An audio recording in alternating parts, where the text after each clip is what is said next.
Fala galera, tudo bem com vocês? Novamente aqui vim dar mais uma aulinha para vocês sobre endoscopia. Dessa vez vai ser uma aula sobre, o assunto seria coledocolitíase e síndrome de Mirize. É um assunto assim, não muito complexo, não tem tantos detalhes, não é uma aula tão aprofundada, mas é uma aula que diferencia muito vocês dos outros concorrentes. Uma vez que quem não tem uma aula específica de endoscopia, dificilmente, ou uma vivência muito, assim, um estágio muito bem consolidado de endoscopia, dificilmente acertaria essas questões. Tá bom? Então vamos lá. Iniciando por coledocolitíase. Bom, a definição. O que é coledocolitíase? A definição é a presença de um cálculo no interior dos ductos biliares. Ela pode ser subdividida ainda em primária e secundária ou residual, de acordo com o tempo, não só o tempo, mas aonde que esse cálculo foi formado. Na primária, o cálculo ele forma o cálculo exatamente no próprio ducto biliar, enquanto a secundária ou a residual, vou explicar aí para vocês o que seria essa residual, o cálculo é formado na vesícula e ele migra para o ducto biliar, tá? Se o paciente é colecistectomizado, como você vai saber, como você vai pressupor se esse cálculo ele foi formado na via biliar ou se ele foi formado na vesícula biliar? Se a colecistectomia foi realizada antes de 2 anos, se faz menos de 2 anos que foi realizada essa colecistectomia, você vai chamar a coledocolitíase secundária. Se foi depois de 2 anos que tirou a vesícula que apareceu essa coledocolitíase, você vai considerar como primária. Só mostrar para vocês aí a imagem. Aqui é uma imagem de uma CPRE, que vocês podem ver o duodenoscópio, acessando e contrastando a via biliar, e aqui algumas falhas de enchimento, onde não pega o contraste, umas imagens arredondadas brancas. Esses são os cálculos, tá? Que seriam múltiplos cálculos. Bom, a epidemiologia. A epidemiologia, ela é basicamente os fatores de risco para a coledocolitíase, ou seja, o paciente que tem esses fatores de risco, ele tem mais chance de ter coledocolitíase. Então, basicamente a epidemiologia acaba sendo os fatores de risco. Quais são eles? Pacientes obesos, maiores de 40 anos, mulher, gestação, antecedente familiar, diabetes mellitus, doença falciforme. A partir de agora, de doença falciforme para o resto que eu vou falar é basicamente devido a uma alteração do metabolismo da bile, que acaba favorecendo a formação desses cálculos na via biliar. Então, a doença falciforme, uma perda ponderal rápida, uso de NPT prolongado, presença de hemólise, que acaba entrando na doença falciforme, Crohn, ressecção ileal e cirrose. Todos esses fatores acabam alterando o metabolismo da bile, favorecendo a formação desses cálculos, tá? Eles acabam se confundindo muito, acabam sendo os mesmos ou muitos deles parecidos com o da colecistolitíase. Então acaba confundindo bastante aí os fatores de risco de cada um, até porque se forma um cálculo na vesícula biliar, ele pode migrar e virar uma coledocolitíase. Beleza? Bom, quadro clínico. A maioria desses pacientes serão assintomáticos, principalmente em cálculos menores que migram rapidamente, ou causando sintomas que o paciente nem vai procurar o pronto-socorro e acaba passando. Mas alguns pacientes se tornam sintomáticos, principalmente nos cálculos maiores que demoram mais para migrar, ou acabam nem migrando, ou acabam dando até uma colestase, tá? Então, quais serão os sintomas? Icterícia flutuante, obviamente, está obstruindo ali o ducto biliar. Flutuante por quê? Porque esse cálculo ele migra, ele pode se mobilizar um pouco, favorecendo um pouco a drenagem da bile, diminuindo a icterícia, até que ele mobiliza de novo, parando numa posição que ele novamente faz uma colestase e novamente causa a secterícia. Pode dar náuseas e vômitos, assim como a dor em hipocôndrio direito e epigástrico. A dor, normalmente, ela não é muito importante. Exame inicial, ultrassom abdominal. Eu vou mostrar para vocês um quadrinho mais para frente, um esqueminha, em relação à probabilidade de existir uma coledocolitíase. Mas se perguntar, se não der um quadro de um paciente na questão, só der perguntando bem diretamente qual o exame inicial para a coledocolitíase, vocês respondem ultrassom abdominal. Se tiver o quadrinho, a historinha certinha do paciente, aí vai depender do que ele colocou nessa historinha, mas aí eu vou colocar mais para frente para vocês. Esse é o quadrinho que eu falei para vocês. A conduta diante da suspeita da coledocolitíase. Aí você precisa ver se essa suspeita existe uma alta probabilidade de ter. se existe uma probabilidade intermediária ou uma baixa probabilidade. Quais são os achados de uma probabilidade alta? É a presença de um cálculo em uma imagem, em exame de imagem prévio, por exemplo, o paciente já tem um ultrassom afirmando que tem coledoclitise, então isso é uma alta probabilidade. Ou presença de bilirrubina total maior que 4 associada a uma dilatação das vias biliares. Isso também, esses dois fatores juntos, a bilirrubina total maior que 4 mais dilatação de vias biliares, é um achado de alta probabilidade, ou a presença de colangite. Nesses casos, o que vocês vão fazer? Se o paciente tem uma altíssima probabilidade, já viu o cálculo, já viu coledoclitise no ultrassom, não adianta você pedir um outro exame que você só vai perder tempo nesse tratamento. Então, você faz direto a CPRE.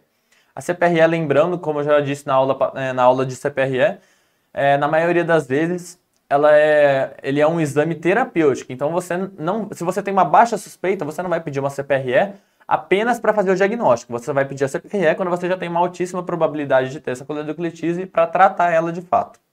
Entendeu? Espero que tenha ficado claro isso daí para vocês. É bem importante.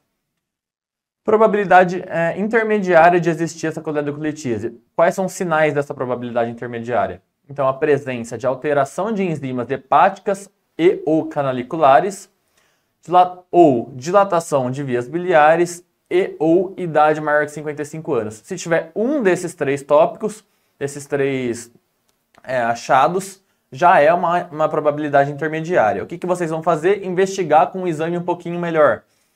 Por exemplo, a colangio-ressonância, a ecoendoscopia, ou até mesmo realizar uma colangiografia intraoperatória se você estiver programando já a colecistectomia. Assim como também existe hoje em dia o ultrassom intraoperatório. Então, se o paciente vai fazer a colecistectomia, você pode fazer ou a colangio intraoperatória ou ultrassom intraoperatória. Se não estiver programando ainda de realizar a colecistectomia, colangio-ressonância ou ecoendoscopia, ultrassom endoscópico.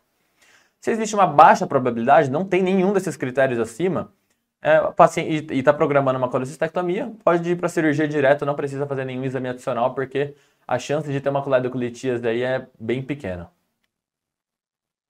Guardem esse quadrinho que passou agora, tá bom, galera? Bem importante, tem uma incidência bem alta nas provas de questão.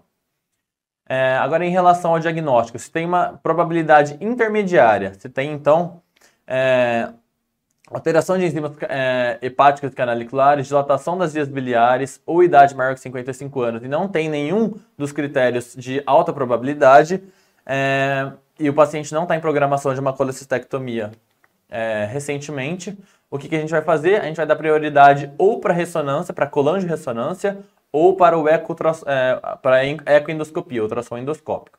Qual a diferença de um para outro? Bom, o ultrassom endoscópico ele é melhor para cálculos menores que 4 milímetros. Tanto é que a gente pode até ver o barro biliar, né? Ou o microcálculo, que seria uma bile mais espessa, ou os cálculos bem pequenininhos. Assim como cálculos localizados em colédoco distal.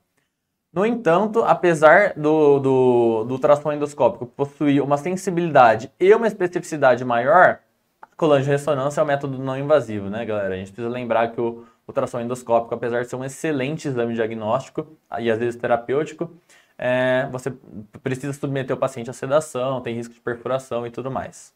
Tá bom? Bom, agora a conduta em relação à coledoclitise.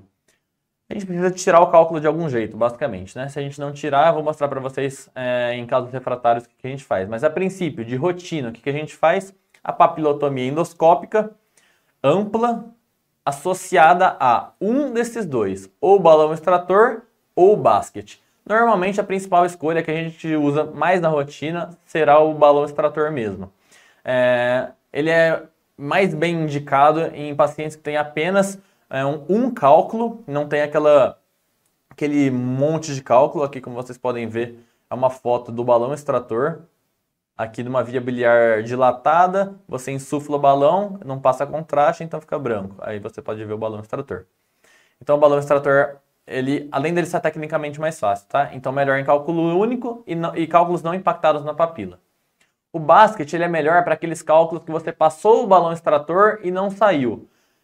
Então normalmente são cálculos maiores ou até impactação do cálculo, quando o cálculo está um pouquinho mais impactado. Tá bom? Mas tem um ponto negativo do basket. O que pode acontecer com ele? Você pode introduzir o basket, você apreende o cálculo, no entanto, na hora de puxar ele para sair para o duodeno, ele impacta na papila. Isso é a impactação do basket com cálculo na papila. E você não consegue, a partir desse momento que ele impactou na papila, você não consegue mais abrir o basket, ele não sai, o cálculo não sai, ele gruda de um jeito no basket que você não consegue tirar de nenhum jeito puxando. O que você faz nesses casos? Litotripsia emergencial, que é quando você pega o acessório do basket e introduz ele numa manopla de metal e faz uma força muito maior do que você conseguiria apenas abrindo e fechando o basket. Isso chama litotripsia emergencial. No entanto, tem muito mais risco de eventos adversos, como sangramento e perfuração. Outra técnica, quando você está com o basket impactado na papila, seria a colangioscopia. O que é isso? É passar com uma câmera dentro da via biliar e ver exatamente onde está o cálculo. E através da colangioscopia, hoje em dia, existem alguns métodos de litotripsia por colangioscopia, que seria por laser ou eletrohidráulica. Eu vou passar mais para frente e explicar um pouquinho melhor para vocês. Mas então, impactou na papila com o basket, não consegue tirar de nenhum jeito, litotripsia emergencial, que seria na manopla, ou por colangioscopia com laser ou eletrohidráulica. Bom, você tentou tirar, você fez a papilotomia, tentou realizar a extração com balão extrator ou com o basket e não conseguiu de jeito nenhum. Isso é falha das terapias convencionais e ocorre aproximadamente de 5 a 10% dos casos. Qual é o principal motivo de acontecer essa falha das terapias convencionais? Quando existe uma litíase, a gente passa a chamar isso de litíase biliar complexa. A litíase biliar complexa, ela é toda vez que existe qualquer um desses tópicos que eu vou falar abaixo. Então, tem qualquer uma dessas características que eu vou falar abaixo, já é considerada litíase biliar complexa, independentemente de você ter tentado algum método convencional antes ou não, tá? Então, o que você considera litíase biliar complexa? Aqueles cálculos gigantes, que a gente considera maior do que 15 milímetros, uma desproporção do cálculo com o colédoco distal, ou seja, você fez aqui a colangiografia, você viu um cálculo aqui impactado, bem grande, por exemplo, de 15 milímetros, e você olhou a via biliar distal, o colédoco distal aqui, e ele possui 10 milímetros, você já sabe que não vai passar. Uma coisa de 15 milímetros, obviamente, não passa num ducto de 10 milímetros. Então, você já sabe que não vai passar. Além disso, litíase biliar intrahepática, ou seja, os cálculos estão intrahepáticos, acima da confluência do ducto hepático esquerdo e direito. São considerados litíases biliares complexas. Síndrome de Mirise, litíase biliar complexa. Presença de cálculo associado com estenose. Múltiplos cálculos em forma de barril. É um formato que a gente considera que é muito mais difícil dele sair pelo próprio formato, às vezes não é nem pelo tamanho. Ou a presença de anatomia alterada, se o paciente já fez por exemplo, um bypass gástrico com reconstrução em Y de Roux, ou tem alguma B2 prévia, independentemente do tamanho, do formato, da localização, só de ter anatomia alterada, a gente já considera esse paciente com uma litíase biliar complexa. Ok? Bom, uma das formas que a gente tem para tratar essa litíase biliar complexa, principalmente quando as características que tornaram esse cálculo dentro da definição de litíase biliar complexa for desproporção do cálculo com o colédoco distal ou um cálculo maior do que 15 milímetros. Ou seja, quando você tem aquela desproporção, por exemplo, um cálculo de 14 milímetros de uma via biliar distal de 10 milímetros, você já sabe que não vai passar, ou dificilmente vai passar. O que você faz? Você pode fazer uma dilatação balonada da papila. Ou seja, igual essa foto tá linda aqui, ó. Você passa o duodenoscópio, viu a papila, canulou a papila, passou o fio guia, aí você passa um balão, e deixa exatamente o meio do balão ao nível da papila. Vocês podem até ver aqui um anel, formando um anel da papila. Vocês dilatam essa papila, que vai ficar exatamente do mesmo tamanho da via biliar e facilita a passagem do cálculo. Isso se chama dilatação balonada da papila. Você usa basicamente na desproporção cálculo colédoco distal ou cálculos maiores do que 15 milímetros. Ficou claro? Outros métodos que a gente fala de avançado, que normalmente a gente usa nas litíases biliares complexas. O primeiro, litotripsia mecânica. O que é isso? Aquela emergencial que eu disse para vocês. Quando você passou o basket, impactou, ele não precisa impactar. Não obrigatoriamente você vai fazer emergencial só quando impacta. Você também pode fazer em cálculos em litíases biliares complexas. Então você passa o basket, acopla o acessório nessa manopla de metal, que é de Sorrendra, e faz uma força muito maior do que você faria apenas abrindo e fechando a pinça. Você tem maior chance de fazer a litrepsia. Ou programada com alguns dispositivos mais modernos. Outro método seria a colangioscopia, que eu disse para vocês que você também pode usar na impactação do cálculo na papila, com o basket. Você pode usar mesmo fora da impactação. Você viu que o cálculo, sei lá, tem 20 milímetros, você já pode fazer uma colangioscopia com litotripsia intraductal. Então, o que seria isso? Para explicar um pouquinho mais detalhadamente para vocês. Vocês entram com um acessório que tem uma câmera na ponta, vocês canulam, passam por dentro da papila e acessam a via biliar com esse acessório que tem a câmera na ponta. Então vocês estão vendo diretamente a via biliar, diretamente, com uma visão endoscópica. Associado a isso, dentro desse colangioscópio, que é esse aparelho que tem a câmera na ponta, vocês podem introduzir um dispositivo que emite um laser, que faz a litrepsia dessa coledoclitíase, ou pode ser por eletrohidráulica. Você enche de água, você enche de algum líquido, principalmente pode ser soro fisiológico, você pode encher essa via biliar, que ele vai jogar a onda eletrohidráulica e vai fazer a litrepsia. A colangioscopia ela é melhor do que a litrepsia extracorpórea, que tem alguns riscos, assim como o sangramento. Litrepsia extracorpórea tem muitos outros eventos adversos que a colangioscopia não tem, por você ir ali direto no cálculo e quebrar ele. Tá bom? Vamos supor que você fez todos esses métodos. Você fez a dilatação balonada da papila, você fez a papilotomia, tentou litrepsia mecânica, tentou colangioscopia. Você tentou todos esses métodos e não conseguiu de jeito nenhum retirar essa coledoclitíase. O que você vai fazer? Passar uma prótese plástica pelo lado desse cálculo, apenas para conseguir drenar e não ter, por exemplo, uma colangite. Então você passa a prótese plástica do lado desse cálculo e só para drenar, espera 3 meses, porque a prótese, ficando do lado do cálculo, pelo atrito mesmo, ela vai mobilizando e facilita a retirada posteriormente desse cálculo por CPRE. Não sei se ficou claro para vocês. Então para retomar. Tentou todos os métodos, não conseguiu. Passa uma prótese plástica do lado desse cálculo, o atrito da prótese com o cálculo vai mobilizando ele, às vezes pode até diminuir um pouquinho desse cálculo, depois de 3 meses você faz um novo CPRE e a chance de você conseguir é bem alta. Não deu certo de nenhum jeito, cirurgia. Agora vamos para a síndrome de Merise, nosso segundo assunto que está bem correlacionado com a coledoclitíase. Bom, agora a definição de síndrome de Merise é basicamente a compressão extrínseca do ducto hepático comum ou colédoco por cálculo impactado no cístico ou no infundíbulo. É mais prevalente em mulheres de 50 a 70 anos e a apresentação clínica, pensando na patofisiologia, é basicamente uma paciente que já tinha uma colecistolitíase, ou seja, no enunciado da questão vai mostrar que essa paciente tem um ultrassom prévio, por exemplo, já com colelitíase, só que associado a isso, como esse cálculo no infundíbulo ou no cístico obstrui o colédoco ou hepático, também vai causar icterícia ou dor no hipocôndrio direito. Só pensar na patofisiologia que fica fácil de saber a apresentação clínica. Bom, o diagnóstico, quase todos os exames ou todas as patologias das vias biliares, o ultrassom de abdômen vai ser o primeiro exame, vai ser o exame inicial. Ele pode identificar algumas alterações inflamatórias na via biliar e atrofia, no entanto, a acurácia dele é muito baixa, de 27%. Ele é basicamente o exame inicial, assim, mas aí basicamente a gente vai precisar pedir outro exame para ter certeza desse diagnóstico.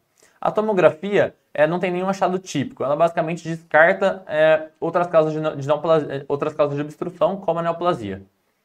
Agora, os melhores exames que a gente pode pedir para fazer o diagnóstico certeiro dessa coledoclitíase será a colangiorressonância, que é um exame não invasivo, e é o exame de escolha para avaliar a anatomia biliar.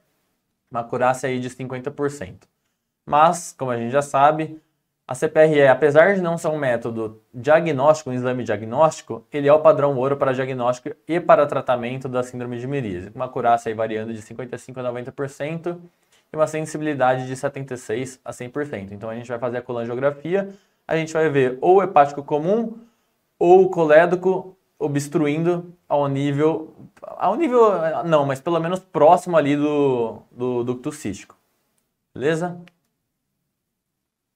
Bom, e a gente classifica essa síndrome de miríase em 5 graus, em 5 níveis, tá?